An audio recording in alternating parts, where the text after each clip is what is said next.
r/NoSleep. My friend has a camera that will show you your last photograph before you die. Part 2. Where are you going? Brady was unbuckling his seatbelt. Obviously, the guy in there did something to the photos. I'm going to give him a piece of my mind. He started to swing the door open. Wait! Casey shouted. What? What if he's out there? Who? Brady asked. Craig. My neighbor. Why would he be at the CVS? I don't know. But, it's only 3 miles from his house, so he could be here. Wait, guys, this doesn't make sense. How would the photo guy know we thought the camera took our last photos before we died? Maribel asked, placing her own photo in the cup holder. Because we were talking about it, I replied. At least, Casey and I were. We were trying to be quiet, but it's possible he heard us. A heavy silence fell over us. Okay, let's go, Maribel said, opening her door. The night was unusually dark. The sliver of a moon hung in the black sky, far above the street lamps of the parking lot. We made our way towards the sliding doors, glowing warm yellow. Brady was probably right. The photo guy certainly had the time. We were in the store for a full hour, waiting for the photos to be developed. He could have easily hopped on some AI tool like Midjourney and typed in things like old man standing on the beach or Christmas family photo of old woman. Although, it would take some photoshopping skills to get our actual faces in the images. But if he had access to the real photos we took, that was possible. Nobody recognized the photo guy, right? I whispered, right before we stepped inside. No, Brady replied. Maribel and Casey shook heads. I hadn't recognized him either, but he looked like he was only a few years older than us.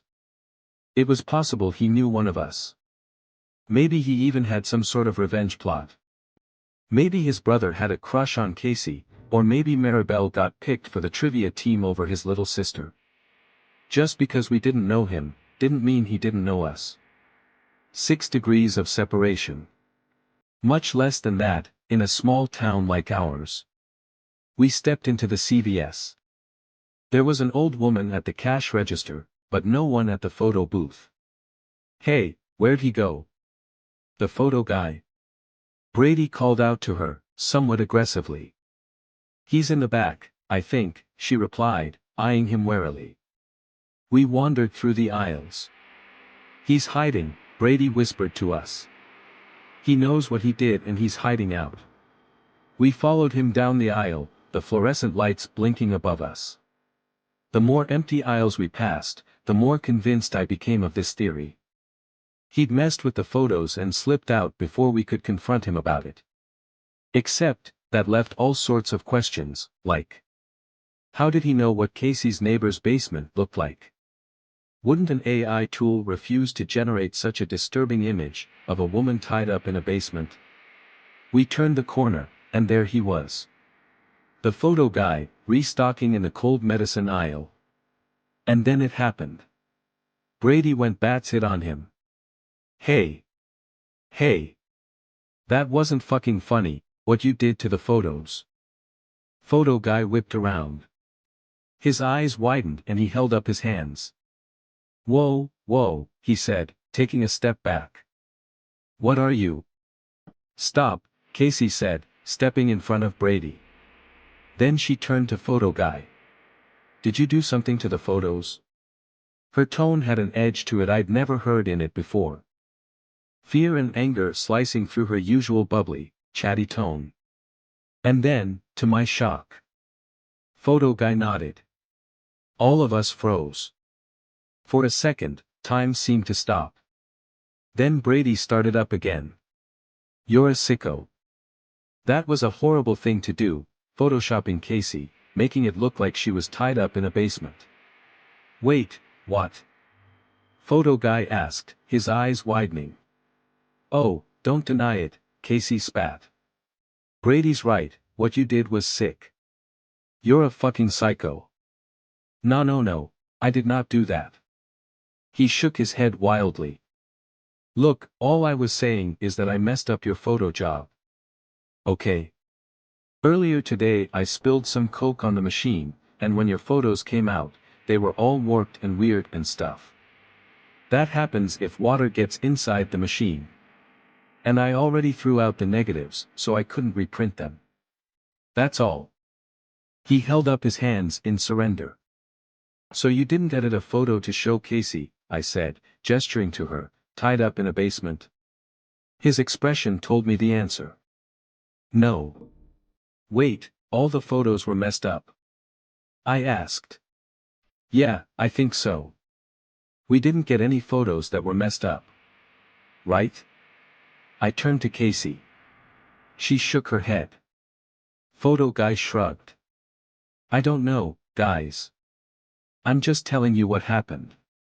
Was there anything wrong with the camera? Like a Raspberry Pi inside it or anything? Maribel asked. A Raspberry Pi. His face scrunched up as he glanced between us. Like a microchip. A computer. Anything. He shook his head. It looked just like a normal disposable camera to me. Although I haven't seen one of those in years. An awkward silence fell on the five of us. Thanks, sorry for bothering you, Maribel said finally, starting back down the aisle. The three of us followed her towards the front of the store. We got back to the car without a word. Brady and Maribel in the front, Casey and I in the back. I stared at the dark parking lot ahead, my heart pounding in my ears. Maribel fidgeted with her photo in the cup holder. Brady dug in his pocket for the keys. Casey kept her back to me, staring out her window. The car rumbled to life underneath us. Where are we going? I asked. My house, Brady replied. My mom won't care. You and Casey can take the spare room and Maribel can be on the pull-out sofa. I glanced at Casey. She didn't turn around. Fine with me, Maribel replied. Brady started pulling out of the parking space. Wait. Casey said, suddenly. The three of us turned to her. We should take a photo of Benny. Then that isn't his last photo alive, and the camera is wrong. Brady let out a laugh. You're saying you actually believe this shit? She scrunched her face at him. Come on, let's just do it, okay? Fine with me, I replied. Casey turned to me, holding her phone up. I stared at the black camera glinting in the light, staring at me. She raised her hand, her fingers shaking over the screen. Okay, 3, 2, 1. Click. The fake shutter sound filled the car. But as she stared at the phone screen, her eyes widened. Wait, what? She whispered. My heart dropped. The camera app just, quit out. Hang on. She tapped at the screen. Click. Her eyebrows furrowed. It quit out again. Let me try. Maribel pulled out her phone and pointed it at me. Click. Her smile dropped. She glanced at her phone, then back at me. Mine just did the same thing, she said. It just quit out, as soon as I took the picture. That's 'cause both of you have crappy iPhone 10s or whatever, Brady said. He reached into his pocket and pulled out his phone, one of the sleek, new Motorola phones that folded up. He lifted it and pointed it at me. The bright white of a flash filled the car. As my eyes readjusted to the darkness, I saw Brady's face. His eyes were wide as he stared at the screen. No, that doesn't even make sense, he muttered to himself, tapping at the screen. What? I asked. He slowly turned the phone around so I could see. All the blood drained out of my face. The photo simply showed the empty back seat of the car. Where I should have been sitting, it was just empty. What does that mean? I'm like a ghost, I said, with a forced laugh. But inside, my heart was pounding like a jackrabbit's, thrumming inside my ears. Let's get out of here. Brady threw the car in reverse. He backed out of the parking space and sped towards the exit. We flew down the main road through town, passing the little shops lined up, the tea place, the bagel shop. In the darkness, I felt a hand curl around mine. I tore my eyes away from the window and found Casey staring at me. Her hand was tight around mine, ice cold. Guilt stabbed through me. I slowly pulled my hand away. What? I couldn't break up with her here in the car. Right now. Could I? I shoved my hands in my pockets. Sorry. My hands are really cold. I'll warm them up. No, your hands are cold too. Colder than mine, actually. Maribel turned around. What's up? Casey glared at me. Then she turned to Maribel. Nothing, she muttered. Then she crossed her arms and stared out the window, not even glancing in my direction for the entire rest of the drive. 10 minutes later we were pulling into Brady's driveway. He shut off the car and the inside lights came on. I squinted in the sudden brightness. Casey was motionless, like a statue, still sulking and staring out the window. Maribel's voice broke the silence. Oh, my God. She'd grabbed her photo out of the cup holder and was holding it close to her face. It fluttered and shook in her hands. My heart plummeted. Without a word, she turned it around for all of us to see. It took me a minute to notice the change. Because the photo looked the same, an ancient old lady sitting in front of a Christmas tree, surrounded by family. But now, the woman who had been holding the baby, she was different. In the previous photo, she'd been holding a little girl in an elaborate infant Christmas dress. Now, she was holding a little boy, dressed in a teeny little suit. It changed, she whispered. Mine changed too, Brady said. But, not by much. It's just me a little older. Casey scrambled for her photo, and I heard her sigh of relief almost instantly.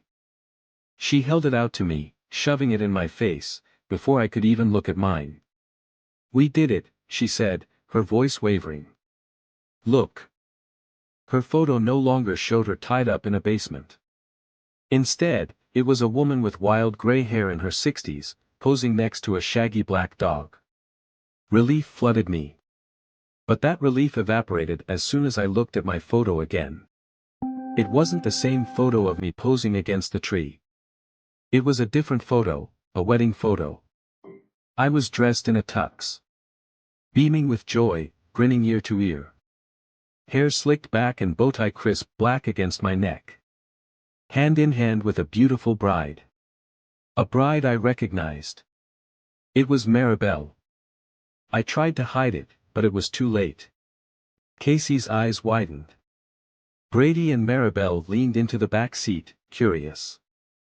Maribel's mouth fell open. Brady stared in shock. The photos swam before me, as I felt weak, as darkness crept into the edges of my vision. Thanks for watching. Please press the like button if you enjoyed and the notification bell next to the subscribe button to never miss another video. Let me know your thoughts below. Subscribe for the next part. Bye.